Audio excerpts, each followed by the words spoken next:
Cidades Ocultas.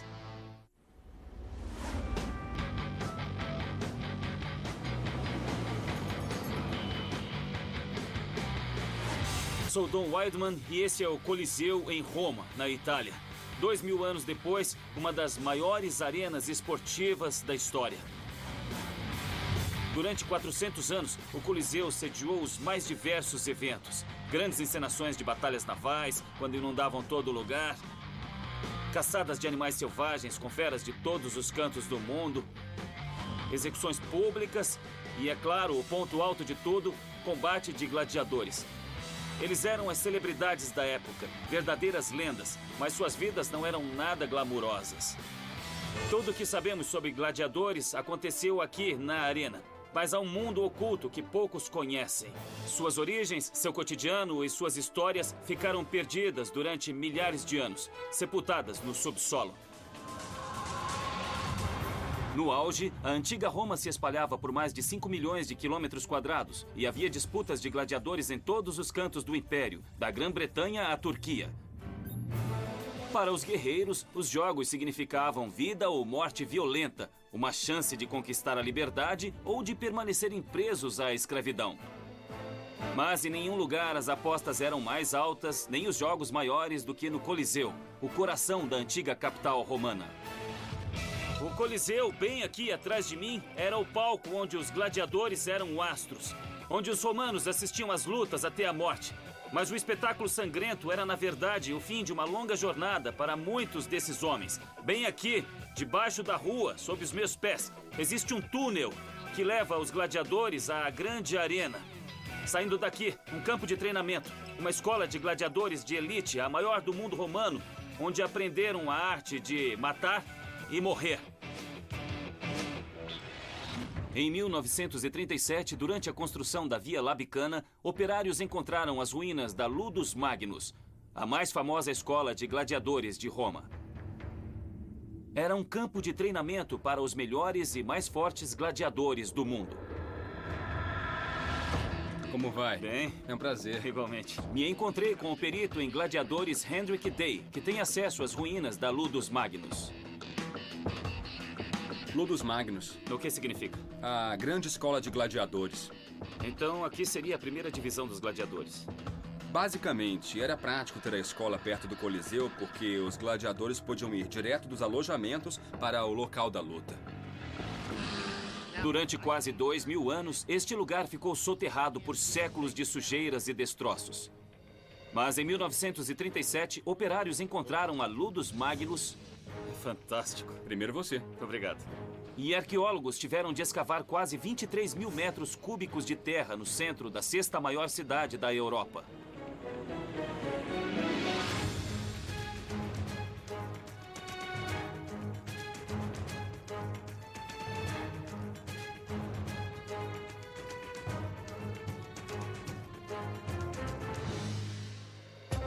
Bom, o quanto disso aqui fazia parte da escola? Tudo isso. É uma estrutura com mais de 90 metros de comprimento e um pouquinho menos de largura. Quantas pessoas viviam e trabalhavam aqui? Centenas, talvez milhares. A Ludus Magnus foi construída entre os anos de 81 e 96 da era cristã, durante o reinado do imperador Domiciano. Era um modelo em escala do Coliseu, com pouco menos da metade do tamanho. Tinha 3 andares de altura. Os muros de leste a oeste tinham cerca de 90 metros de comprimento. E os muros de norte a sul eram um pouco menores. Tudo era revestido de mármore. O complexo incluía alojamentos para centenas de gladiadores, cozinha, instalações médicas e uma fábrica de armas. Com centenas dos guerreiros mais bem treinados do Império no local, a entrada ou saída era rigidamente controlada. Após a queda do Império Romano, toda a cidade de Roma foi abandonada. A escola foi saqueada e todo o mármore foi roubado. Ao longo dos séculos, a antiga cidade foi coberta por 6 metros de entulho. Quando as ruínas da Ludus Magnus foram encontradas, boa parte da edificação havia desabado. Entretanto, algumas estruturas da maior escola de gladiadores de Roma continuam de pé. Uma hipótese. Eu estou lutando contra Roma. Sou feito prisioneiro. De repente me torno parte de um enorme sistema. Sou enviado a Roma. O que acontece comigo? Eles podiam tirar suas armas e mandá-lo ao Coliseu para ser executado por outro gladiador, para entreter o público. Se tivesse sorte e fosse um guerreiro muito capaz, poderia se tornar um gladiador profissional. Gladiadores vinham de todas as camadas sociais. Vários senadores lutaram como gladiadores, visando obter popularidade e respeito dos cidadãos. O imperador Cômodo chegou a treinar na Ludus Magnus para se tornar gladiador, mas foi assassinado na véspera da primeira luta. No entanto, a maioria dos gladiadores, como o lendário Espartaco, eram escravos e prisioneiros de guerra, escolhidos a dedo para os espectadores sedentos de sangue. Então era uma situação difícil. Ele ficava aqui até morrer ou lutar até conseguir a liberdade. Havia uma chance de conquistar fama, popularidade e fortuna. E se fossem escravos, podiam ganhar a liberdade. É isso aí. Gladiadores usavam as mais diferentes armas. Capacetes e escudos semelhantes aos usados por exércitos estrangeiros vencidos por Roma ao longo dos séculos. Em muitos casos, os estranhos capacetes e pesados escudos eram feitos para dificultar a luta para os gladiadores, não para protegê-los. Os romanos não tinham nenhum interesse em pôr um peso pesado contra outro. Era muito mais interessante por 3 homens pequenos lutando contra um bem grande. Algumas lutas eram chamadas de sem misericórdia, ou seja, até a morte. O imperador Cláudio raramente poupava a vida de gladiadores que lutavam sem capacetes, porque ele gostava de ver seus rostos quando morriam.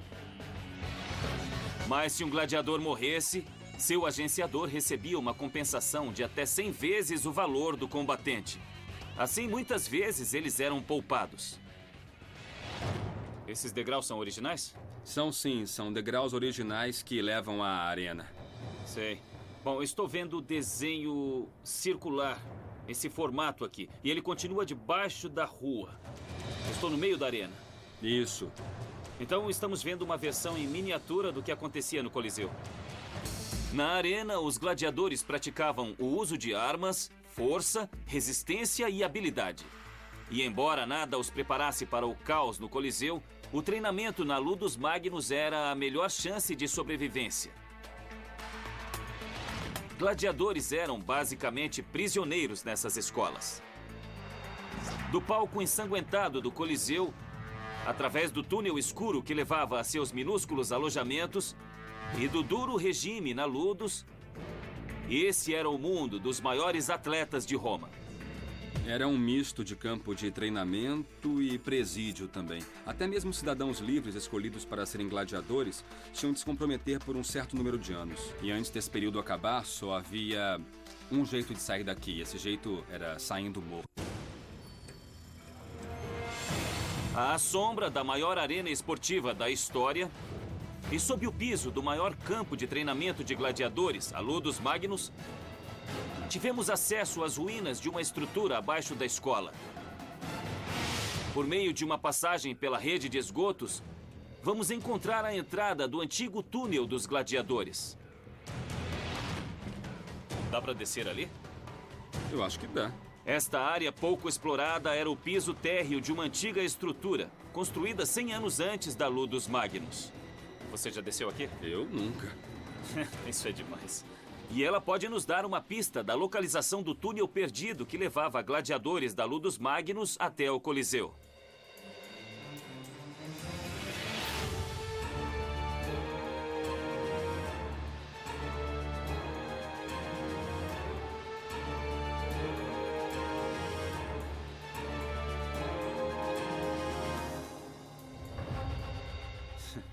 Olha só. É Roma. De que época é isso? O que temos aqui é o piso de uma casa do século I antes de Cristo. Então é antes do anfiteatro. 200 anos antes do anfiteatro que foi construído acima de nós. Segundo os registros romanos, o incêndio do ano de 64, provocado pelo imperador Nero, destruiu todas as casas nesta região. Olha só. Dá para descer? Existe outro nível abaixo deste onde estamos. Segundo Hendrik, o túnel pertence a uma rede de esgotos ligada à casa. O esgoto ficava 2,5 metros abaixo da casa, localizada 3 metros abaixo da Ludus Magnus.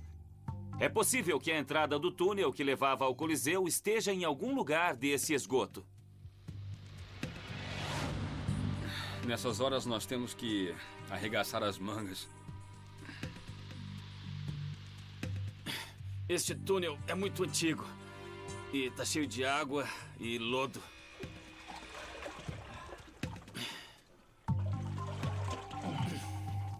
Credo.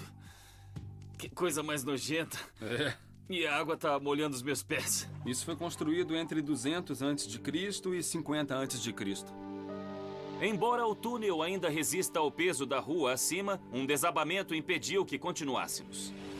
Seria perigoso demais escavar. Nosso kit da SWAT. No entanto, podemos dar uma olhada nessa parte pouco conhecida de Roma para tentar ver o túnel perdido que leva ao Coliseu. Olha só isso. Todas essas pequenas lâmpadas são infravermelhas. Dá para ver na escuridão total. Esse equipamento é usado pela SWAT.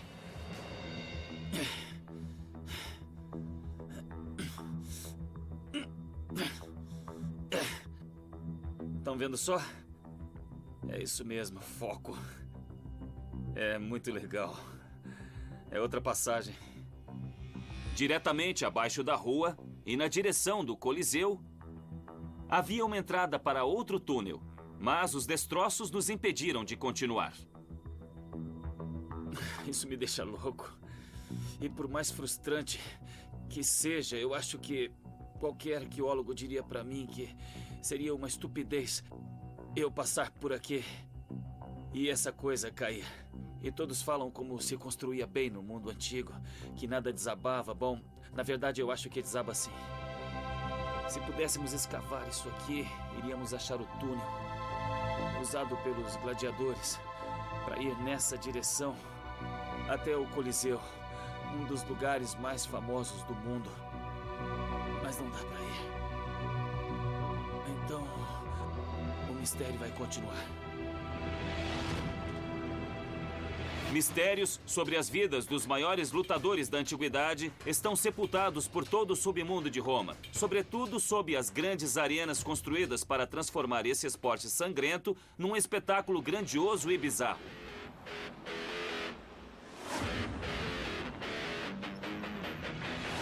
Aquele é o estádio olímpico, onde joga o time do Roma. O jogo é daqui a pouco e o movimento já é bastante grande. Torcedores italianos são bem barulhentos e é uma tradição que remonta a 2000 anos. Mas na antiga Roma, a torcida não era para ver um gol, mas sim um massacre.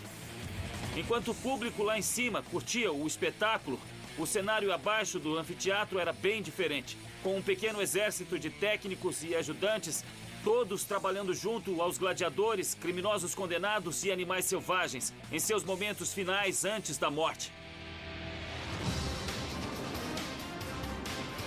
240 quilômetros a sudeste de Roma e 50 quilômetros a oeste de Pompeia fica a cidade de Pozzuoli. Lá está uma das mais bem preservadas estruturas subterrâneas de um antigo anfiteatro romano. Eu me encontrei com Kate Parla, especialista no anfiteatro de Pozzuoli. Buongiorno. Buongiorno. Grazie. À medida que os gladiadores ficavam mais populares, o espetáculo em torno deles ficava mais grandioso e bizarro. Abaixo dessa enorme arena, encontramos evidências de como os eventos eram organizados, os mecanismos complexos e sofisticados usados para promover as maiores lutas da Roma antiga. Aqui nós temos uma grande estrutura, mas é metade do que era, né? Ah, sim, é só uma fração da altura original, que devia chegar a 45 metros. Sei, comparado ao Coliseu de Roma, de que tamanho era?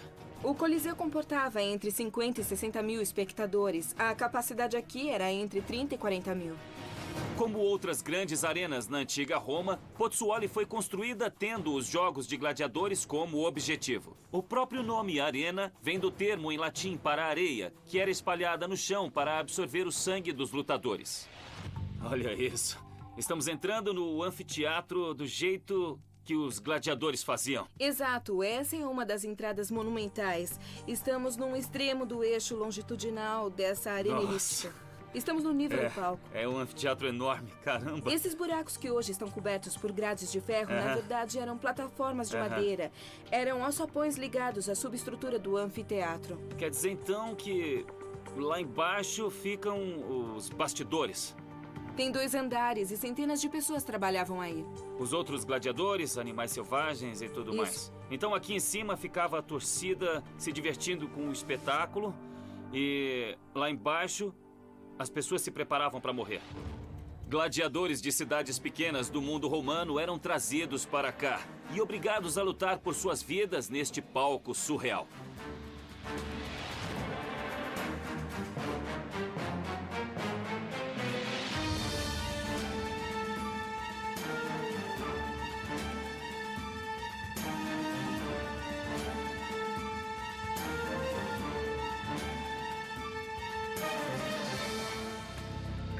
Que incrível. Qual é a altura disso aqui? Uns 6 metros, 2 andares romanos. A arena fica em cima e esta é a passagem principal para tudo que acontecia. Isso, e todo o cenário era puxado ou era levantado até a arena. Assim como o Coliseu em Roma e outras grandes arenas em todo o Império, havia aqui uma grande subestrutura. Ela possuía 2 andares de altura e foi construída em torno de 2 eixos cruzados. O eixo principal era usado para erguer grandes equipamentos e cenários para as caçadas de animais selvagens. Mais de 20 alçapões eram usados para introduzir gladiadores e animais no espetáculo. Centenas de trabalhadores operavam os mecanismos em meio ao rugido de leões. Se eu fosse um gladiador, meu lugar seria aqui. Ficaria esperando nesta loucura, no escuro, ouvindo a multidão vibrando e esperando a minha entrada. Aqui embaixo é onde eu viveria, e lá em cima é onde eu morreria. Muitas dessas câmaras eram usadas para guardar armas. Elas eram entregues aos gladiadores somente instantes antes da luta. Essa medida foi adotada depois que o mais famoso dos gladiadores iniciou uma revolta que abalou o Império. Espartaco era um escravo trácio que foi levado à escola de gladiadores em Capua. Ele foi comprado em um mercado em Roma, onde os donos das escolas procuravam os melhores espécimes. Reunindo um grupo de 80 guerreiros, Espartaco escapou da escola de gladiadores em Capua, roubando facas da cozinha e uma carroça cheia de armas. Mais tarde, chegou a formar um exército com mais de 120 mil homens, em sua maioria escravos. Durante 2 anos, ele derrotou todos que enfrentou, até que seu exército foi superado pelas legiões romanas e Espartaco foi morto. Para punir os rebeldes, o imperador ordenou que fossem empalados e dispostos ao longo da Via Ápia. Depois disso, os governos romanos passaram a tratar suas máquinas de matar de um modo um pouco diferente. Os donos das escolas passaram a ter mais cuidado com a guarda e o treinamento dos gladiadores. Eles passaram a entregar as armas pouco antes de entrarem na arena, em vez de fazerem isso nos alojamentos. Isso poderia levar ao fim do esporte de gladiadores. Absolutamente não. Seria como cancelar todos os jogos de futebol para sempre na Itália. Isso causaria uma revolução. É uma grande revolta. Pior que a do Espartaco.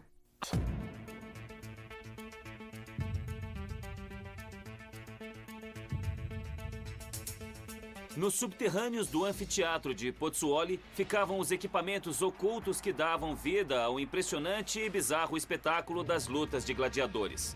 De alçapões, de onde gladiadores e animais selvagens surgiam para surpreender os inimigos, a cenários elaborados que eram erguidos até o piso da arena.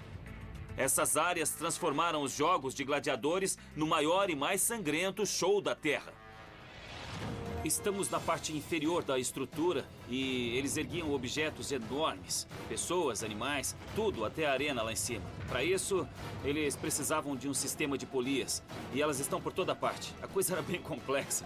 Não era uma coisa fácil. É incrível o que eles faziam por essa experiência bizarra. Um dia no anfiteatro seguia uma agenda previsível de violência e sangue. De manhã, caça a animais. Depois, após o almoço e um pouco de vinho, vinham as execuções públicas e as lutas de gladiadores, normalmente até a morte. Para os homens que eram obrigados a levar essa vida, o espetáculo era aterrador. Mas, por mais elaborado que fosse o cenário, tudo se resumia a uma batalha sangrenta. Normalmente havia 12 pares de gladiadores se enfrentando. Mas em casos especiais, como na celebração de uma vitória militar, até 5.000 pares de gladiadores eram usados, num evento que durava mais de 4 meses. Os gladiadores dos jogos criavam os espetáculos mais extravagantes para acompanhar as lutas de gladiadores. Muitos especialistas acreditavam que, a exemplo do Coliseu, o anfiteatro era inundado para recriar batalhas navais. Uma pista para confirmar esta teoria pode ser encontrada em um túnel de difícil acesso no fim do eixo mais curto.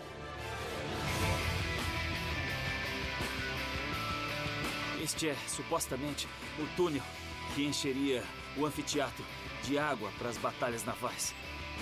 É muito legal. Estamos a uns 9 metros abaixo de onde ficaria o público para ver os jogos de gladiadores. E vamos sair do estádio na direção das ruas da cidade. Vejam só. É por ali. O túnel se divide e vai para lá. Vamos ver o que tem aqui.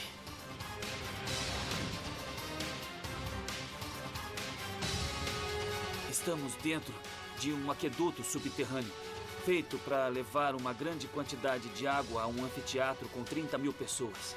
Dá uma ideia de como o Império Romano era sofisticado na época. Eles não só operavam um império de enormes proporções, mas também entretinham enormemente seus cidadãos.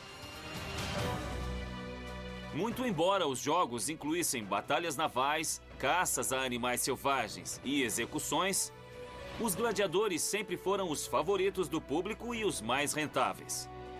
Eles tornavam muitos donos e agenciadores extremamente ricos. Assim, quando os gladiadores precisavam relaxar um pouco, tinham permissão especial para atravessar a cidade e ir até o distrito da Luz Vermelha.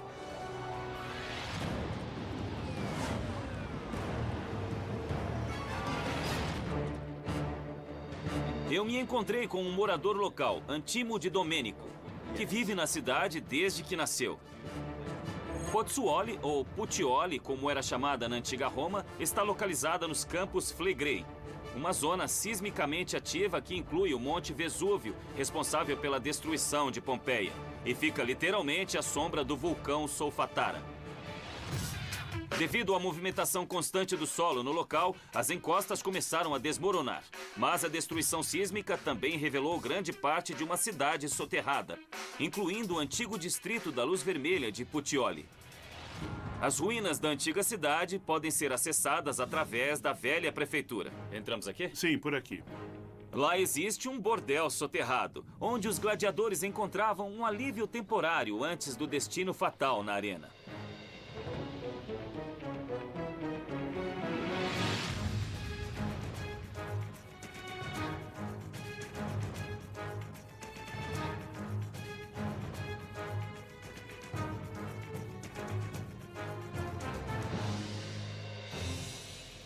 Então, entramos em um prédio lá em cima. Sim. E andamos por uma rua romana lá em cima. Isso mesmo. Agora estamos embaixo da rua. Sim. E cada uma dessas é uma estrutura separada.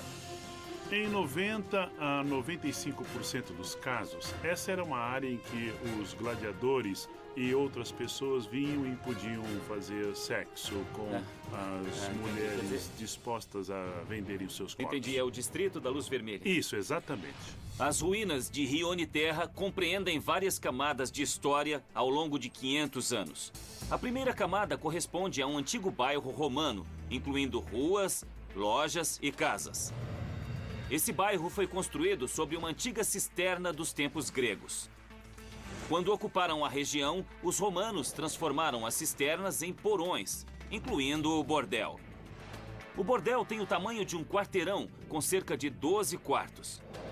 Após a queda de Roma e vários séculos de reconstruções, a cidade moderna foi erguida em cima de tudo, soterrando a antiga. Quer dizer, então, que era pra cá que vinham os gladiadores.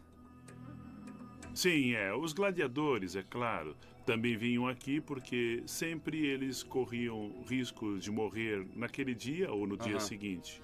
E aí, pelo menos, eles podiam abraçar a mulher de que gostavam nesse lugar antes de eles se despedirem da vida. Sei, então é um bordel soterrado. Com certeza. Mas não era uma coisa que se quisesse mostrar para o público em geral, né? Isso, ficava escondido para que nem todos soubessem o que acontecia. Bom, era uma boa prática comercial. Na antiga Roma, a prostituição era legalizada e as prostitutas tinham registro e pagavam impostos.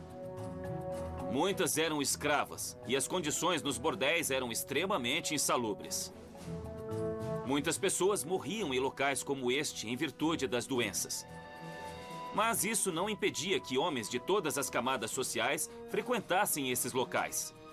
Os gladiadores também eram escravos, mas tinham um grande valor para seus agenciadores.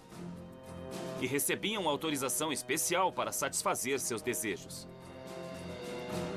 Em cada porta na entrada eram indicadas todas as posições que a mulher oferecia.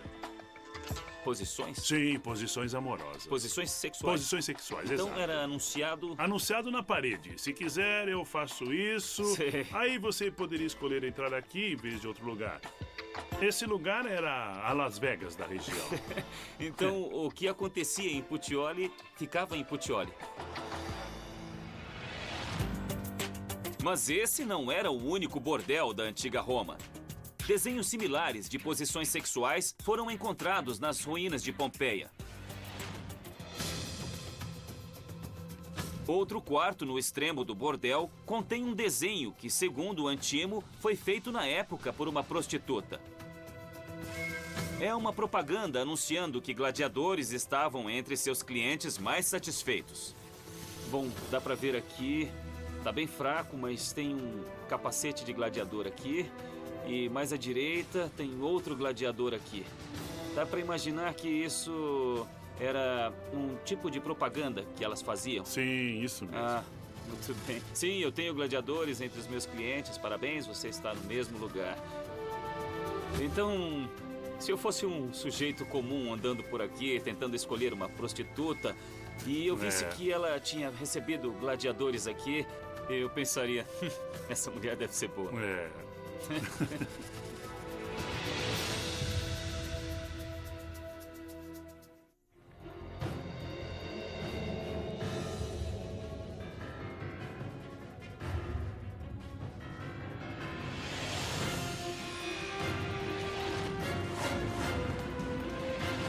Este é o Circo Máximo, famoso pelas corridas de bigas. Mesmo não tendo sido feito para isso, também sediava jogos de gladiadores. Numa época em que a revolta popular era uma ameaça constante, manter o cidadão romano feliz com um esporte sangrento era uma forma de autopreservação, de manter o poder. Era um velho truque do governo contra o próprio povo. Escavações recentes no centro de Roma revelam como isso era feito e como cidadãos comuns usavam os espaços subterrâneos como um local de veneração em um antigo culto militarista.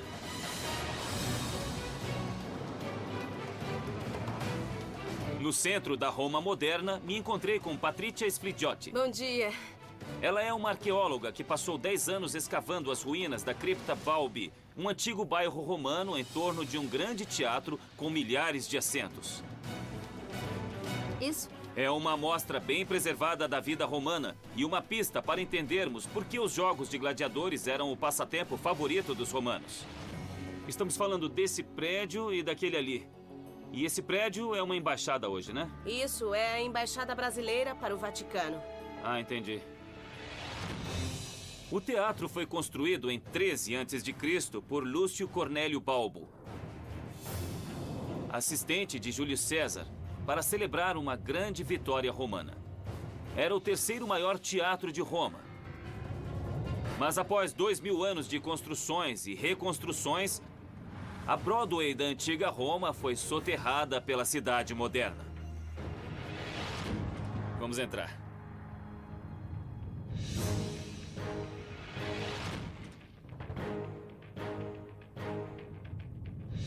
Então, a escavação atual está sendo feita nessa parte. Isso. Essa é uma chance incrível. Se pensarmos bem, estamos no meio de uma escavação arqueológica. E o que eles fizeram?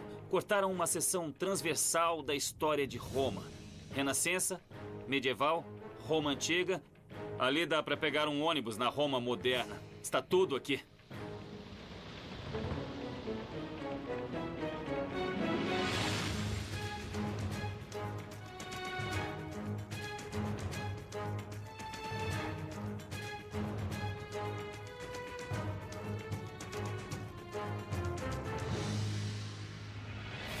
A cripta Balbi e as edificações no entorno foram descobertas no quintal de uma mansão medieval.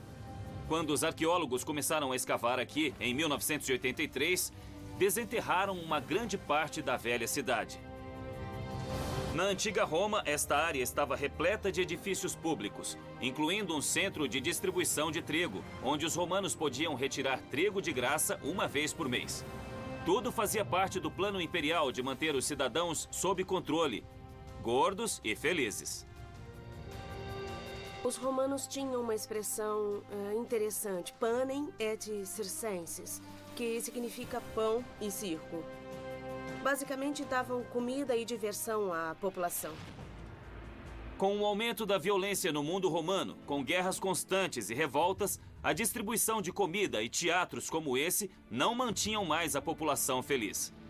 Era preciso radicalizar o entretenimento com violência desmedida. Os jogos de gladiadores eram perfeitos para satisfazer a sede de sangue do público. Eles eram financiados por imperadores, senadores e romanos ricos que tentavam conquistar a simpatia do povo. O imperador César tinha tantos gladiadores que o Senado foi obrigado a limitar a quantia que cada pessoa podia gastar nos jogos, temendo que exércitos privados tão bem equipados pudessem provocar uma revolta. Segundo dizem, Nero era particularmente selvagem.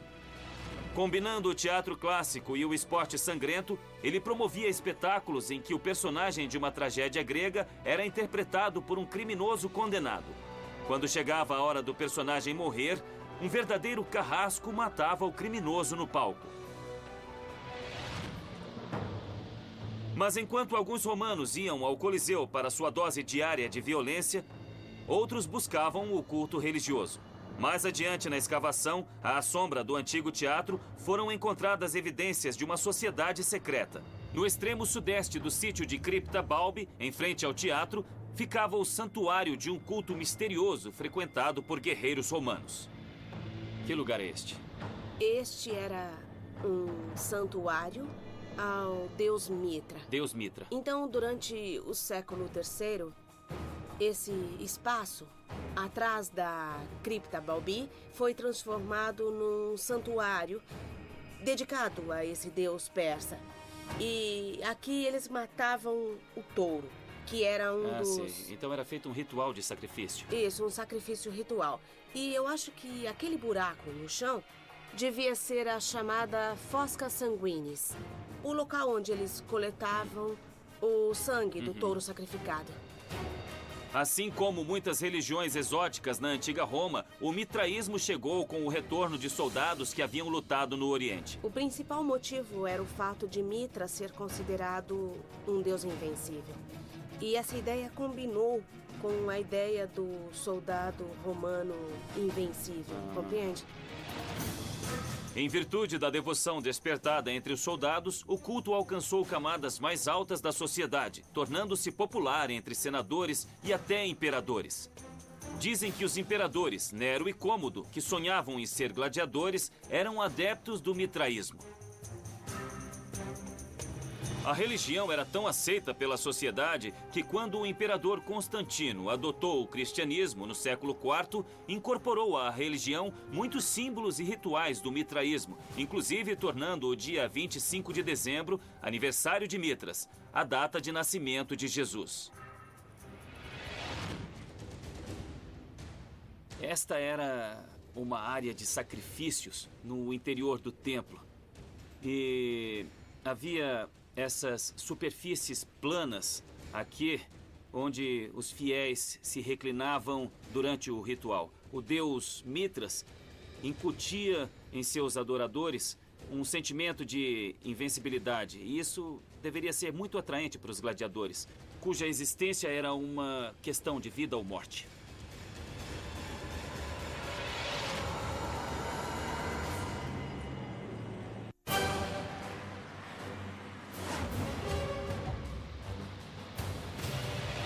A origem dos jogos de gladiadores é realmente um mistério, enterrado sob milhares de anos de história. Mas sabemos que em Roma, a primeira luta entre gladiadores aconteceu há 2.300 anos, bem neste lugar, que hoje é um estacionamento, naquela época um mercado de gado. Não era um grande evento esportivo, e sim uma pequena cerimônia funerária. E para homenagear um morto, 2 outros lutavam até a morte. E como uma cerimônia tão pequena, tornou-se um grande espetáculo. E o que deixou o romano comum tão sedento por sangue?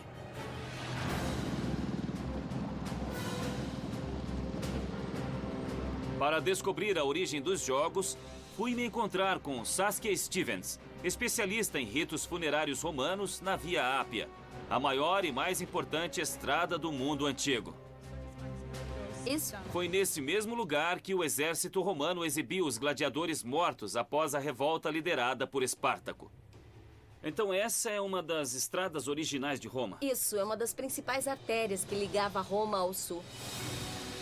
Na antiga Roma, a Via Ápia estava localizada além do Pomerium, a fronteira legal e espiritual que separava a cidade dos vivos da terra dos mortos. Em meio a revoltas, guerras e pragas constantes, o cidadão romano convivia diariamente com a morte. E nada simbolizava melhor essa luta entre vida e morte do que as lutas dos gladiadores.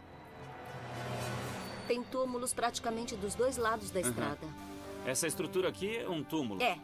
Então, centenas de milhares de pessoas estão sepultadas ao longo de toda a Via Ápia.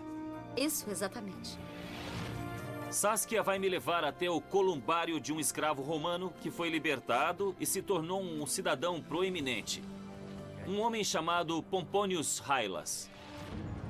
Atualmente, a entrada para a sepultura fica em um parque municipal e poucos sabem que ela existe.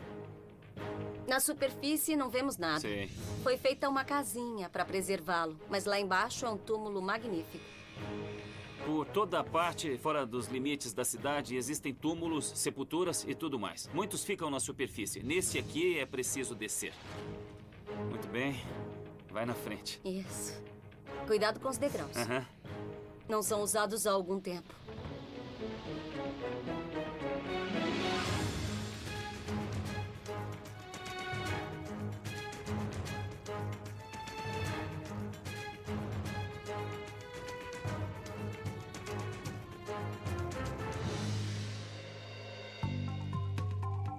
É bem fundo, hein? De que época estamos falando? Início do século I. Então já faz 2000 anos. Vamos descer as sepulturas de antigos romanos. O que diz aí, Saskia? Fala dos possíveis donos do columbário. Temos Quinais Pomponius Haile e a esposa Pomponia Vitalines. Nossa, que coisa mais incrível. A tumba foi escavada 12 metros abaixo da superfície, num solo mole vulcânico existente na região. Era uma sepultura comunal. Os donos escavavam novos nichos quando uma família comprava um túmulo para o ente querido, formando a cripta em forma de colmeia. Olha só. São dezenas e dezenas de pequenos nichos com... O que é isso? Cinzas dentro? São cinzas. A cremação romana era assim. Ainda existem vários fragmentos de ossos.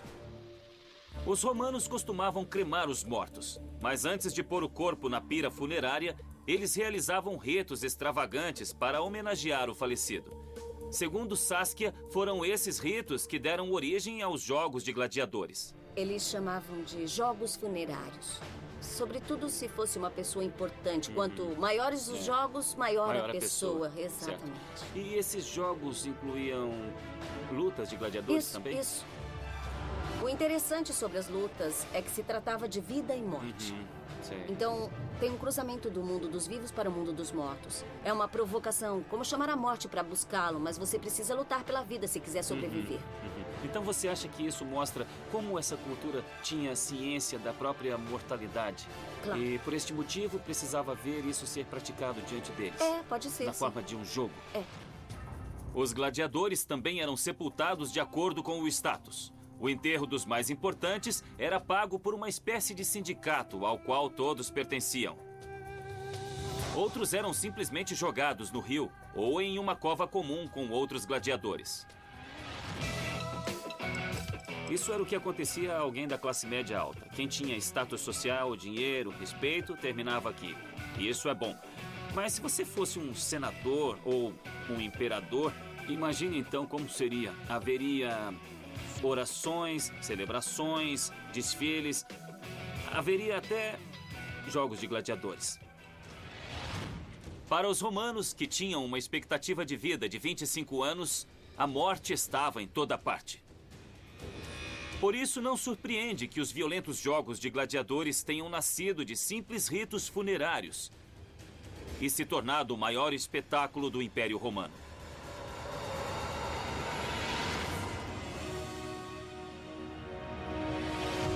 A última luta de gladiadores registrada na história ocorreu em 404 da Era Cristã. Entretanto, ao longo de 600 anos, os jogos de gladiadores foram o maior espetáculo de todo o Império Romano. Heróis ou párias, senadores ou escravos, eles estão entre os mais celebrados atletas da história do mundo. E embora tenham ganhado fama, fortuna e liberdade nas grandes arenas de Roma, suas vidas privadas, suas verdadeiras histórias, estão sepultadas na história, ocultas no subterrâneo.